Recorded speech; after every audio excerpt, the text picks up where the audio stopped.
Welcome to episode 459 of the Barcelona podcast, brought to you by the Blue Wire Podcast Network. I'm Dan Hilton, and he's Levon, aka Barcelona. And today, we're talking some Atlético Madrid, some La Liga title chatter, and whatever else comes up. So, Levon, you ready to jump right in? What up? How's everybody? How are you?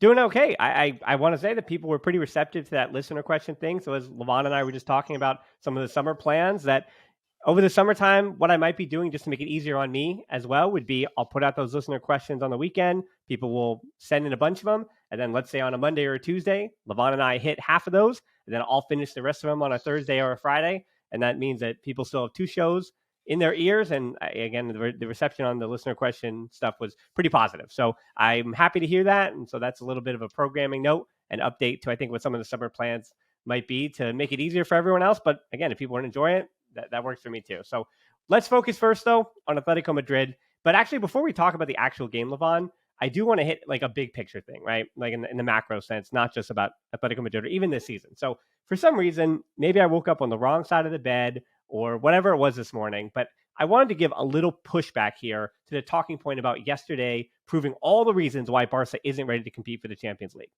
Because the last time I checked, this squad, as it's constructed now, won't be the team in the group stage of the Champions League in a few months. We can talk about how different the squad may look and how it may look very similar to this one's, or what good or bad the club will do in the transfer window. Which again, when I hear certain rumors and things like that, I've been critical, I think, in the last few weeks of some of the rumors I've heard. But this whole thing about Eric Garcia not being up to snuff as a substitute in the Champions League was true this year. And well, it was Marcos Alonso and not Eric Garcia, but you get the point. And I don't think that will probably be true next year. I picked Eric Garcia for the example because people know I do value him, sure, but I can easily see him finding an exit because of Inigo Martinez's arrival. So I don't blame people because we do live in the rings culture era, as they say in basketball, and winning the Liga means you have to figure out how this team can win the next one. So as a Liga, because Barcelona got the 3 points here, and it's not all doom and gloom today, and all the alarm bells aren't ringing, because of that fact, I think now it's an immediate, okay, now Barcelona have done La Liga and that'll be done. So what's going to take? What is the XYZ that has to happen for this team to be ready to win the Champions League? And I felt like yesterday I was too busy asking whether or not they had what it took to win the Liga trophy and hang on to the Liga trophy, which this team proved yesterday that they're good enough to do to consider the Champions League. Because yes, while I consider the core of this team and what does Gavi have to prove, or how does he have to improve to Barca to win the Champions League? If he's going to be a starting midfielder as Barca are hoisting the Champions League trophy, what does he have to improve? Araujo, Koundé, Pedri, like those are the names, and even Dembele, like those are the names that we can talk about what needs to change or how can they improve or how do they fit in the big Champions League picture. Sure, but like to argue with me that I mean, for example, I don't know, like that Angel Alarcon and Pablo Torre didn't get enough minutes yesterday, so therefore Barcelona won't be win the Champions League next year because they're not fostering their young players or whatever. Like the strongman argument is, like that stuff's beyond nonsense. But even the Eric Garcia thing, like Eric Garcia and Marcos Alonso yesterday, I don't care how they did because again, at the end of the day, I don't think they're starting in any Champions League final for Barcelona. Like it just that's not the case. Like even if Alonso's around next year, like by the time Barcelona's maybe ready to compete, I mean, yeah, maybe next year, sure, but in 2 or 3 years' time, like he won't be around. So it's like I don't want to have that. It's just like I don't know, exhausting to me. Yeah, so I mean, Madrid won the Champions League, and then the next season they got kicked out by Ajax, humiliated in the Bernabeu 4-1, like completely played off the pitch, and then the next season they won the Champions League again. So you know, everything that could have gone wrong went wrong during the group stage, starting with um, uh, drawing the group of death. Then in Munich, we played better than Bayern Munich and ended up losing 2-0. Because, hey, football is football, and sometimes certain moments go in your favor, and sometimes they go against you. Then at Inter beat us with a ridiculous XG. Their XG that game was like 0.1. One shot outside of the box. And it's true that we did not do that much better, but we did create a little bit more than them. And we had that penalty ruled out, which was a ridiculous penalty to be ruled out in the age of VAR. Then at home against Inter, hey, those were very punctual defensive mistakes by I think one with Eric Garcia and one with Piqué, and it was very uncharacteristic of Piqué to actually make a mistake in a big game against a quality opponent, because not when he was young, not when he was old, did Piqué play that poorly or made that kind of mistakes in big games. So it's just a lot of things went against us, and that doesn't mean that you know next season we can win it. But if you look at the quarterfinals now, Milan, Benfica, Inter, like do they have better teams than we do? Do they have better squads than we do? How many of their players would you put in our squad? You wouldn't. You wouldn't put that many players. And I know that everybody wants uh, they don't just want Balde, they want Balde and his backup to not even be Jordi Alba, because Jordi Alba is not even good enough to be a backup for some fans. Um, like they don't want Kessie on the team because Kessie is not even good enough to be a squad player, according to some fans. Even though Kessie was one of the best players in Milan that won the Serie A for the first time in 10 years Mm-hmm. last season. So I don't think our squad is that far off. Um, that doesn't mean that we're at the level of, say, Bayern. But on the other hand, would you be surprised if Madrid wins it this season? No, no, of course not. Like, No. And for sure. Like, and who has been better this season? Madrid or Barcelona in Spain? right. I mean, So even if so what are we talking about? If Real Madrid wins it, that means they beat Man City. Who's been a better team for the last 10 months or 5 years? Real Madrid or Man City? Right? Like if Man City is upset in that semifinal, like yeah, I mean that's how the Champions League goes. And I truly like we can recast the Champions League arguments. I just mean like even the system, right? Like you watch the 90 minutes because now we're going to start to focus on Atletico Madrid, right? I watched the 90 minutes of Atletico Madrid, and again, I'm not able to watch that game in a nutshell with the squad that was there and be able to answer what was that squad going to win the Champions League? Well, no, because even I think the big thing from yesterday was Frankie de Jong was just coming back, played 77 minutes. Pedri comes off the bench as a substitute, and I mean basically turns the tide of not the game, but the way that Barca are controlling that match. Just the minute he comes on the field, I mean Xavi and players afterwards said it that Pedri and de Jong give that team a calm and a boost that was totally necessary. And that was something I had said for the last 2 weeks now, that when those two come back, if they were able to come back for Atletico Madrid, that was going to be an important, significant, or should have been, or could have been the boost that team needed to get 3 points. Because whether that score was 1-0 yesterday or what it probably should have been, which is 3-1.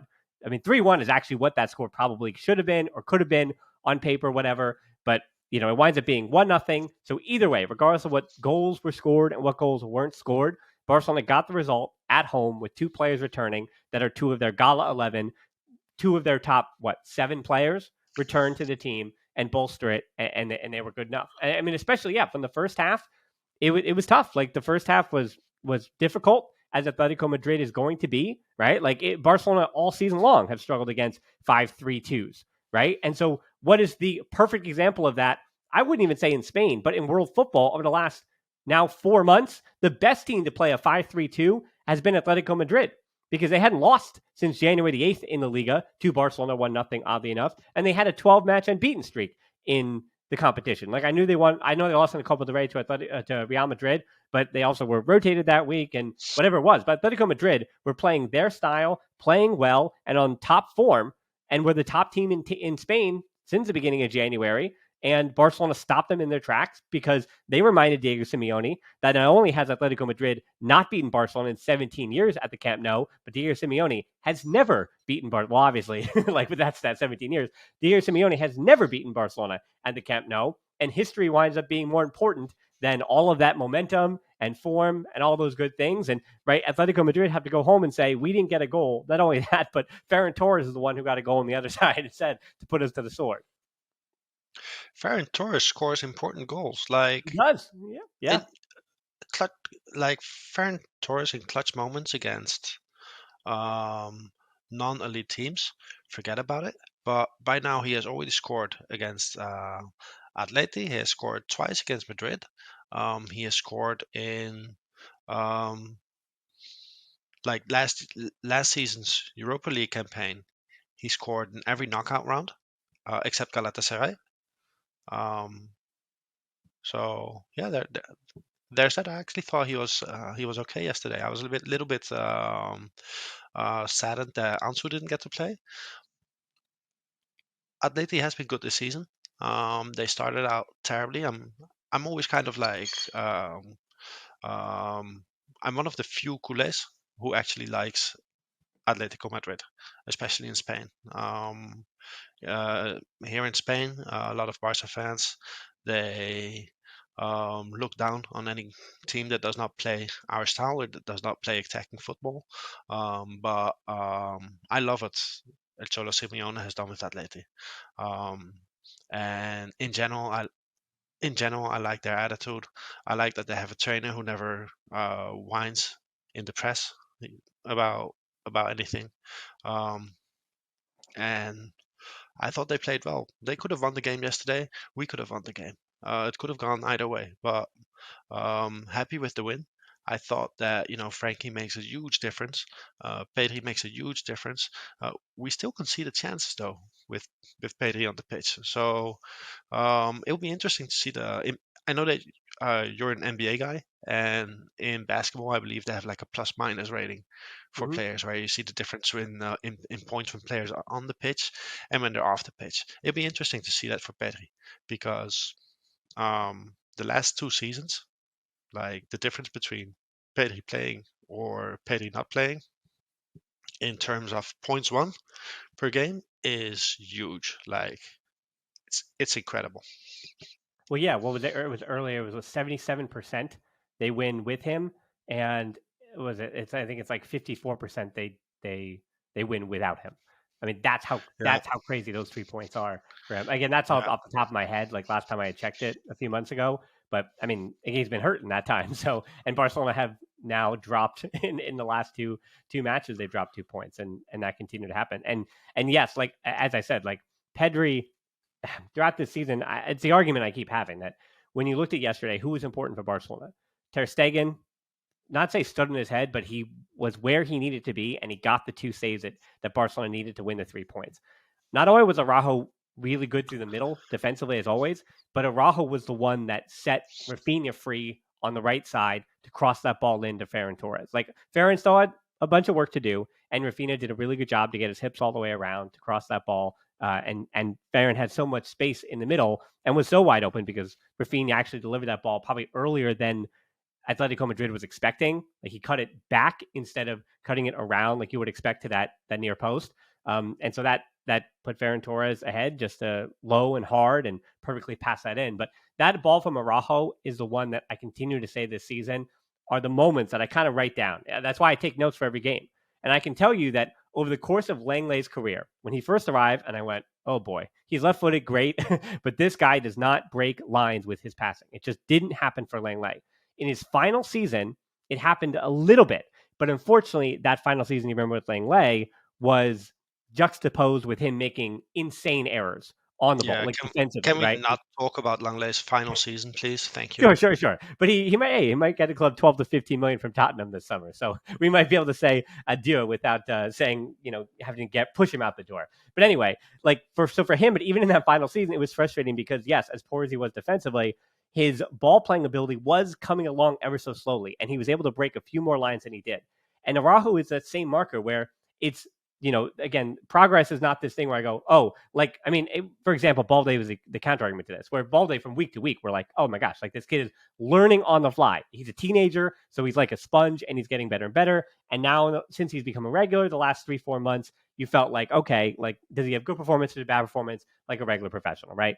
And Araujo, with playing the ball at his feet, like, it's what is the other team doing? What are they forcing him to do, right? And I think a lot in the Champions League in the fall, you saw the issues with Araujo playing out of the back because teams did. I mean, and we're saying elite counter pressing teams asked him to be the guy to beat them. So they opened up that space for him to beat them, and he wasn't able to do that on a few occasions in the fall, including against Bayern Munich, which is the most notable. However, in the Liga, especially as the season has gone along, And not to say that he gains more confidence, because obviously he's a confident defender, but on the ball, he continues to gain confidence. And so that ball yesterday is just one ball, sure, but it's one of those things that I write down in my notes, and I can then put my little search bar that says Araujo pass or Araujo ball. And I look back at those word combinations and say, over the course of a season, how many times did he have a line breaking pass that led to something really great, right? The pre-assist, the assist before the assist. And yesterday was just another one of those times where it's Atletico Madrid, a big opponent in a big moment to probably help you win the Liga, and Araujo delivered a pretty fantastic ball. So those are things that I think of at the end of the season. It's a great positive thing. You know what I saw? I arrived like 20 minutes, or I went to the stadium 20 minutes early. So I caught like part of the warm up, and part of the warm up is that they play long passes to each other, Sure, especially the and defenders. Yeah. Araujo actually controlled one of them behind his standing leg. You know how Neymar used to receive the ball sometimes, like Yeah. one of those passes across the pitch, and he flicks it like he catches it, putting his right leg behind his left leg. Mm-hmm. Like that's what Araujo did during warm up. I was like, oh, imagine him doing that during a game once. Like we would go insane if he did that during Yeah. a game. Yeah. Yeah, it's I don't know why. Maybe it's because the NBA playoffs. I'm kind of tuning in for once, because I don't really like talking about basketball. I hate when people always have to bring up basketball when talking about soccer. When you talk about soccer with Americans, but you Right. know, since I I can do am, hockey too. You want me to do hockey? I mean, I also worked in baseball for 5 or 6 years. So, I mean, no. you're fortunate that I'm not doing baseball or hockey. Yeah. But anyway, either way. I like hockey. I mean, if we're talking about Atletico Madrid, it did kind of resemble a hockey match those last 15 minutes yesterday, right? That's true. And they don't, except you can go in the box. I mean, that would be a cool idea that you put, well, I mean, Raul Garcia, right? It'd be great to have Raul Garcia have a 5 minute penalty in the box, right? For Mm, slashing or cross checking or biting or whatever Raul Garcia does. So he can sit in the box for 5 minutes. So yeah, that'd be a cool thing to incorporate. But I mean, even yesterday, yeah, you mentioned the physicality, just throwing yellow cards everywhere. And you know what's weird though about yesterday's game? There are those Atletico matches where I feel like both teams got punched in the mouth. The ref might have lost control, whatever.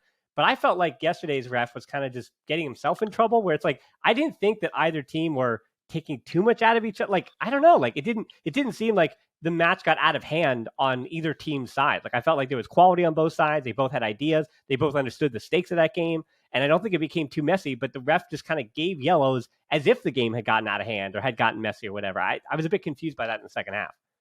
yeah, yeah. I don't think he had a great match, but it's not as if he made any huge errors I, Yeah. either. But You know, I think that's my sometimes argument. he sometimes he made decisions that Yeah. we were looking at each other like, what is he doing? Yeah, but that's what I'm saying. Like the argument is that like I think both those teams are kind of just playing it out, right? Like both of those Hmm. teams weren't trying to have the referee decide the game for them. Like they were both Yeah, trying to play that game out.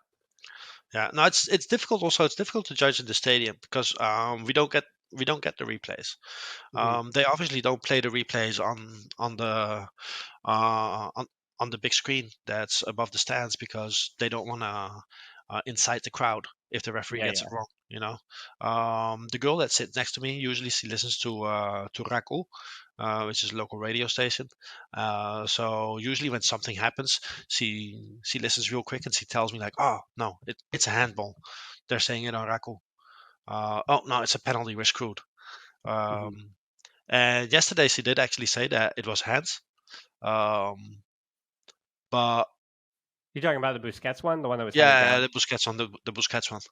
Yeah, I mean, again, seeing that replay a bunch of times, I felt like that was not a natural position, and like the distance between the header on that ball and then hitting Busquets' arm, I felt like that's why if he had initially called a handball, I think there's the argument, right? Like that she was saying, but I think because he did not call it a handball initially, I don't see any way to overturn that because again, I think he was in when jumping, it was a natural position, Yeah, and the because he distance was losing between his the header. balance, right? Because he was like Yeah, being yeah. pushed forward. So how are Right. you going You to could be have called pushed a foul forward? How on how are whoever you it going to was. how are you going to be pushed forward and keep your hands by your Yeah. side?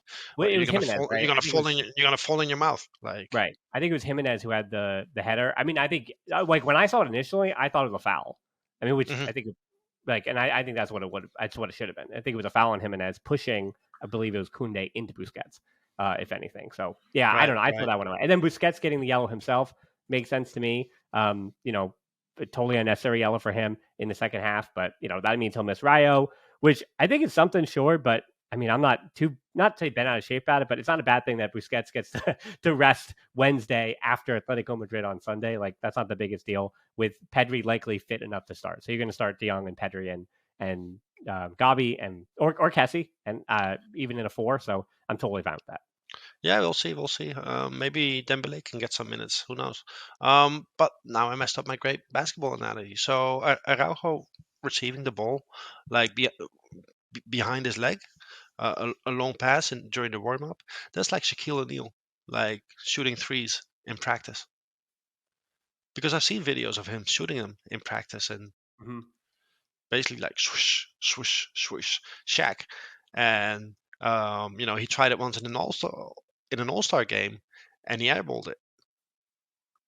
Yeah. But Well, so that's not to get into a basketball conversation, but it's like the free throw thing. Even it's like so much psychological when you're in like an arena full of people. Like NBA players, I'm about to get back to football in a second, but NBA players, pretty much all of them can drain threes like consistently, like 8 out of 10 3-pointers in practice. Every single one of them, all of them can do amazing, immaculate things if you were able to watch a full practice. Like they're professionals for a reason, and the same thing goes for football players. Like footballers, whatever you say that they can't do in practice or in training when it's not those one moments, like they can do that thing that you're saying that they can't do. yeah, which exactly. which actually I think is a good transition, by the way, to talk about Lewandowski, because Lewandowski, obviously yesterday, a lot of conversation as well about him, and both he and Gabi were having an awful time receiving the ball in tight spaces. Now, one, you credit Atletico Madrid for that, because if there's one team to expect that you're going to be not have the time to either turn or even receiving it with your back, that knowing that there's going to be 2 guys on you in a second and you're going to have to know what you're going to do with the ball before you do it. So receiving in those tight spaces against Atletico Madrid, very difficult, very difficult. So give them a little credit.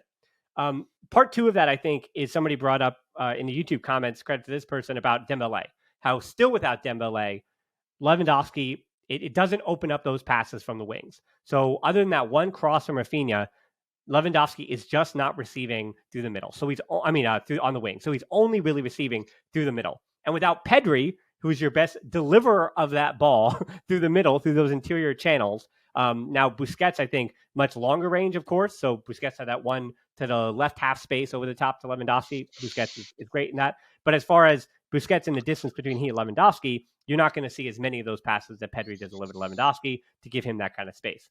Right. And so for Right, Lewandowski, I and I still there's want to add to that. yeah. So it's not just that the passes that he receives, um, because Dembele and Pedri have not given that many assists to Lewandowski this season. Primary Um, assists. Yeah, it, I agree with that. it's the space that opens up with those 2 on the pitch. Dembele, he opens up so much space because your opponent, like whoever you play, it doesn't matter who you play, they know that they need 2 people to defend that guy. You Yeah. cannot leave him just with one person because dead in the water. And Pedri, the way that he temporizes the game, that just creates space all over the pitch. So a lot more than, oh yeah, you need them because they can pass the ball to Lewandowski. No, Lewandowski just has more space with those 2 guys on the pitch. Now, right, and so I'm glad we established that. Like creating that idea, sure. Like that is very much like I also the third part of this. I add the back injury that he's still dealing with that he probably won't heal do for the offseason. But Xavi does play him 90 minutes every match, so it's like you can only take that excuse so far. Like if the back injury is so bad, then Xavi will find something else to do, right? If it's that bad, if he's unfit. However, like again, that is we'll say all the excuses that I think is very fair to how this team is built, and again, systemically without Dembele and without Pedri, what that's meant for Lewandowski and space on the field.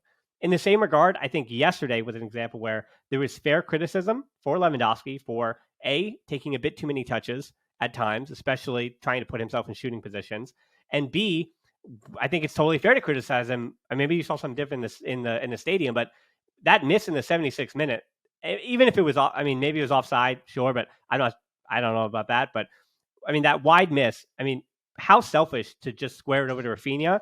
The only thing I ask about that, to play devil's advocate, is would Rafinha or Ansu or Ferran, with how much all four of them desperately want to put that ball in the net right now to prove something to themselves and their team and Kool-Aid and everything, with the pressure No, that's on each four of them, would any of the four of them have squared that ball? You're saying all no, four of them take that shot? no, no. That's you pass that ball 9 out of 10 times. No, but that's what I'm asking. I'm saying you think all the other three of them, Rafinha, Ansu, and Ferran Torres, do you think those three all deliver that centering pass for whoever the other guy may be? The only other And player in the world who shoots that instead of passing it is Cristiano Ronaldo. Like even Messi passes that ball. Like, everybody passes that ball. Yep. It was Yeah, and that's complete. why I think that's criticism is It fair. was absolutely ridiculous. Absolutely ridiculous, unjustifiable. You pass that ball. Like Yeah, I mean, he had all the time yep. in the world, and Rafinha was wide open. Like there's no excuse. And I think that the follow up question then for you is what that does bring up is that dilemma with Lewandowski. That let's say, let's say it was Alarcon in that game. That or I don't use Alarcon. Let me use Vita Roca instead. Let's say Barcelona bring in Vita Roca next year, right, to back up Lewandowski. If Vita Roca takes that shot and doesn't pass that ball, there is a 0% chance he starts Rayo Vallecano on Wednesday, and he likely isn't starting the following Saturday either. Like it's done. But we know, like again, systemically because there is no backup, but also because it's Lewandowski. I don't know how much is one reason and which one is the other. Right? Is it because it's Mhm. Lewandowski and he's on his wages and he is the figure that he is, and also because Barca doesn't have any center forwards? Both those reasons, right? But which is which? Where Xavi's just going to start him. Like it just it kind of has to be forgotten. It has to be forgiven, and at that level and at his age, there's no lesson to be learned. While younger player, it's a teaching moment. For that, it's just like criticism, and he just has to live with that criticism, I guess, right? I mean, I not say I answered it myself, but I mean, that's up to Xavi. That's not up to us. Like, I would play yeah, but Ansu what do you think he's next gonna match. do? Like, well, I mean, what would you do if you were Xavi? Like, I know Xavi is Xavi, but what would you do in that circumstance? I, I, I would sit him the next match. It's not as if he's playing particularly well. So I wouldn't sit him as a punishment either. Just rotation. Mm-hmm. 3 matches in 1 week or in 8 days. Yeah, this is a good moment to sit Lewandowski, especially after what he did on Sunday, which is a crime against humanity, pretty much. Yeah, I mean, he's a 35-year-old with a bad back. Like that's reason enough. Like I don't even need to talk about the lack of a pass. Like I know, that's it. and and his contract, like 3 years from now, it's insane. Yep, he's going to get a raise next year. And so the stat I had yesterday, I mean, we don't have to talk about Lamine Yamal, but his very presence on the bench, I think, is notable for this podcast. But the other stat on the other side of that was Lewandowski will end this season as the 15th oldest player in Barca history with multiple years on his deal. So he has the opportunity now. The one caveat to that is that players today obviously play a lot longer than they did. I mean, you're really beginning to talk about ages in the literally the 90s and 2000s when players actually had the fitness to play beyond 31 or 32 before their bodies were completely broken, right? And so you're really only talking about 30 years. But in the last, arguably 30 years, I mean, as much as I say that actually though, like Cesar Rodriguez played till he was what he was at 35, 36, like those kind of level players, like the best of the best. Juan Segarra, the little captain from the 50s, played almost until his 40s. He was in his late 30s. Migueli played until his late 30s. So there are other examples throughout time, like real servants of the club. Joaquim Rife, who played for decades, a long time for the club. But anyway, Lewandowski was brought in almost at that age. He was brought in as the 16th oldest player or the 18th oldest player in Barca history, and now he has multiple Wow. years on the deal. So yeah, it's kind of scary. Yeah, especially because his third year, he's going to earn like astronomical wages, right? So Mm-hmm. um, it's hard to judge. Let's put it that way. I think one of the things, and you know that this summer I was careful. I was not like that set against the palancas, against the levers, but um, if it were up to me, I would not have spent all that money on players, because I would be fine with not competing in Europe for 1 or 2 years, while we build our squad.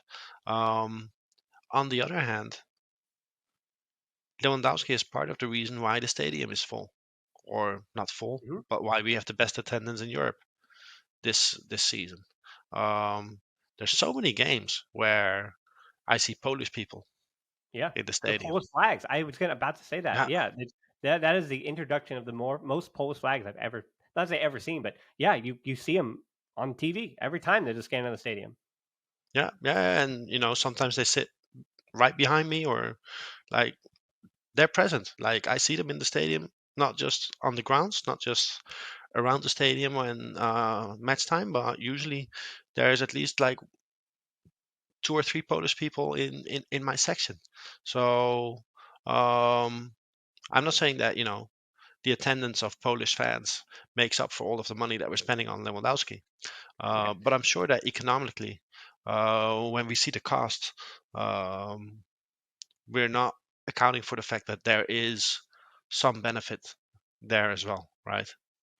Um, and not just with Lewandowski, but also some of the other players that we bought or that we signed. Yeah, I mean, I would say even again, all I can ever judge is my own numbers, and behind the scenes, I can say that while people are frustrated by the Champions League and numbers dip, and there are people that are only here for Barcelona to contend in the Champions League, there are certainly more people here now that Barcelona are able to win the Liga and look like they're on the right path, and there is some optimism, and they do have a strong squad at almost every position. Again, with your Gala 11, even if the bench still financially, again, the financial situation of the club means the bench still stinks. That is what it is. I, But as I far don't think our bench is that bad. Like, why are we taking this as an established fact? And especially people say that we're not planning it. But um, tell me your Gala 11. I think that Gal 11 is that's what 6-0 this season is Ter Stegen, Araujo, Kunde, Christensen, Balde, Busquets, De Jong, Pedri, Gabi, Dembele, Lewandowski. That team is undefeated. And when I say drop off, I Okay. do. I mean, I don't know. Like I do kind of mean a drop off because the drop off in the Champions League is Araujo in for PK means they're into the knockouts of the Champions League, like 100%. Like, and then even the recent slide, you Uh, get rid of Christensen, Dembele, Pedri, and De Jong, and it's been like we're you've got 1 foot behind you. You're dragging 1 foot behind you for the last almost month and a half because those 4 players are out. So I mean, I don't think I'm taking exception with individual players. Like maybe stink is hyperbole, but I'm not saying like because you're right. Like Marcus Alonso's been solid this year in many occasions. He's had 3 or 4 stinkers, but so has Gabi, so has Dembele. Like all the players have had stinkers. But my issue is that I think this is what I talked about last week. Even that Xavi's system, because of the individual freedom that so many players have, when you take again not stink, but when you take a Pedri out of this team the drop off is just again, it's not the fault of Kessie or Roberto or even Pablo Torre, whoever it may be. It's just that Pedri is so essential the way they play. Same thing with Dembele. yeah, You're asking them to play a totally different way without this Gala 11. So when I say the bench stinks, it's that this bench, these players on this bench, they cannot be substituted 1v1. You almost have to change entire passages of play just to make up for 1 or 2 injuries or 3 injuries throughout the course of a season, unfortunately. I think yes and no. So the only real problem is that if Pedri is out of the team, then everything falls apart. Hmm. Which is why despite his age, I see why it makes sense to sign Gundogan from City, Hmm. because Gundogan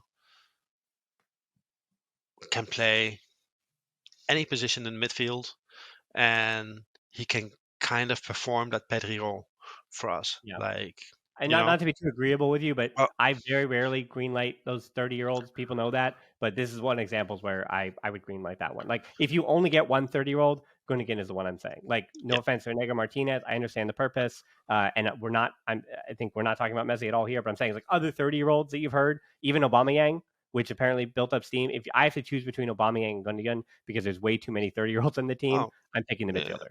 No, Gundogan makes more sense. Yep. Also because Aubameyang is a striker, and like he's not going to be fast forever. So because one of the big things that he does well is that he's fast.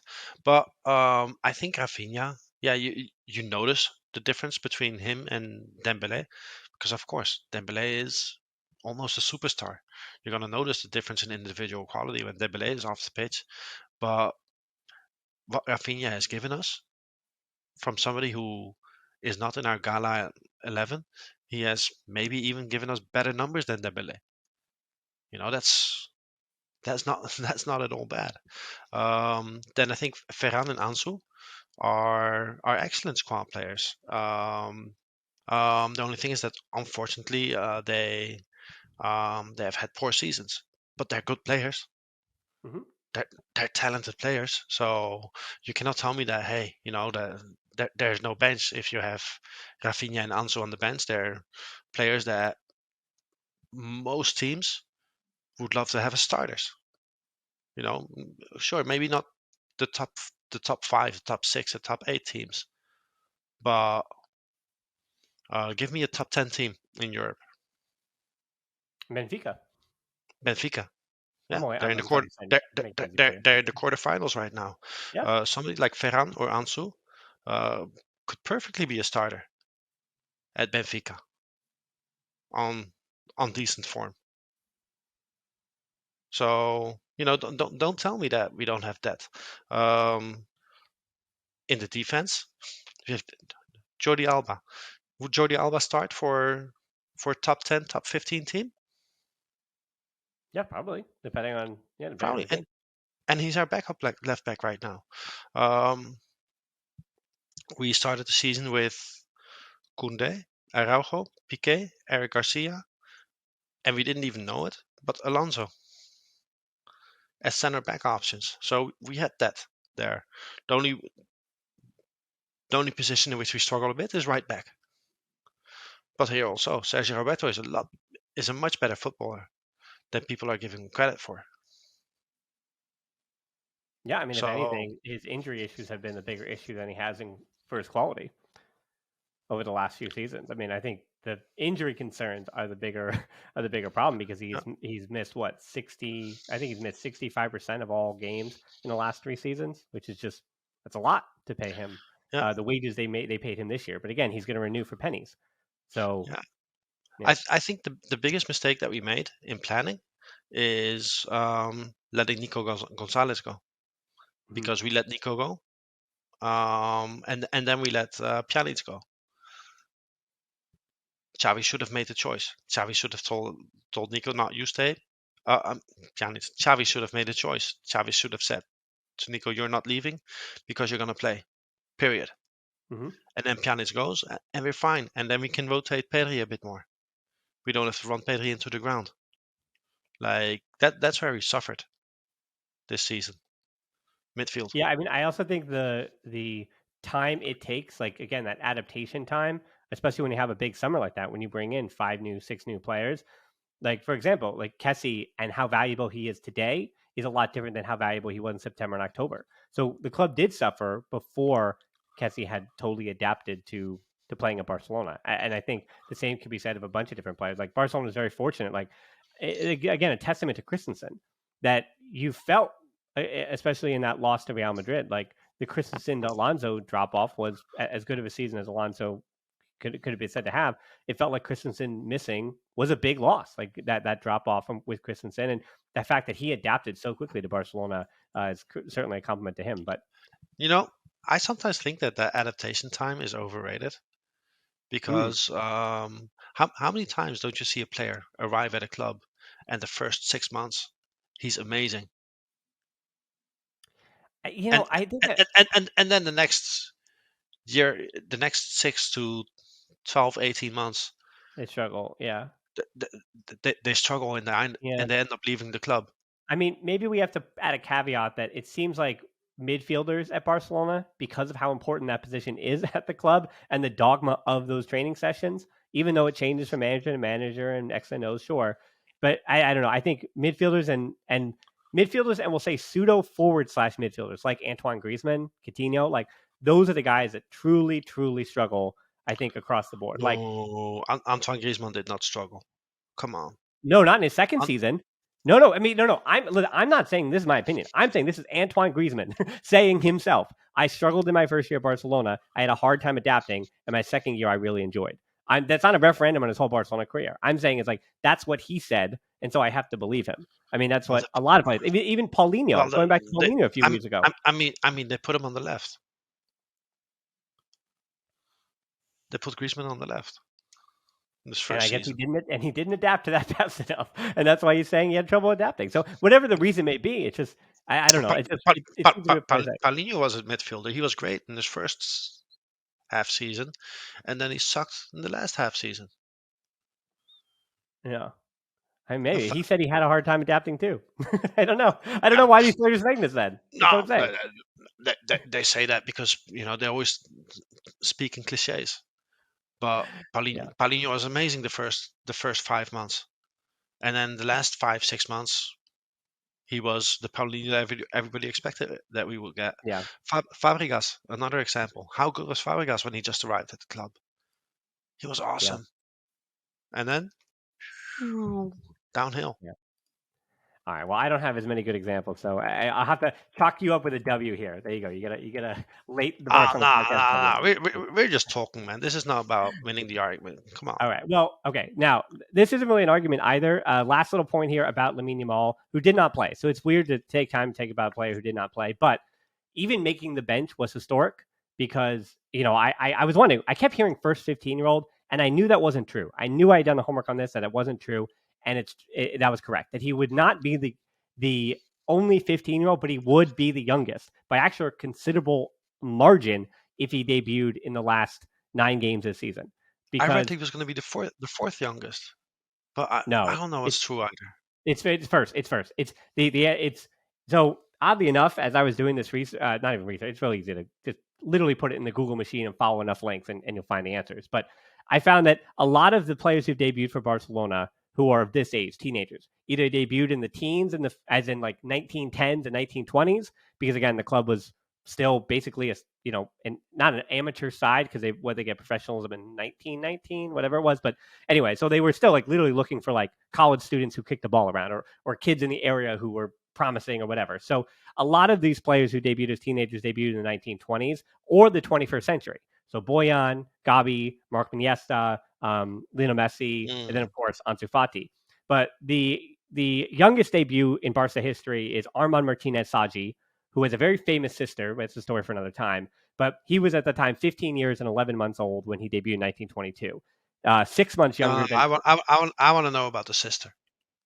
That's going to be a YouTube video in the summertime, so I'll make sure to send it your way immediately. Yeah. So anyway, and then 6 months younger than that was Paulinho Alcantara when he debuted in 1913. Well, yeah. Well, now I got to tease it a little bit. So she was actually the first female director of Barcelona, among a lot of other things, having actually a much more successful sporting career than many of the sporting directors at Barcelona almost in their history. But anyway, okay. So then he was 6 months younger than Paulinho Alcantara, who debuted in 1913. People know I did a feature on him too. We talked about him before. And then Vicente Martinez is a name you always hear, 16 years, 9 months. So because he does not turn 16 until July, Lamine Yamal would be the youngest debut for Barcelona in their entire history, which is pretty incredible. And what I did not know, I thought his contract was up.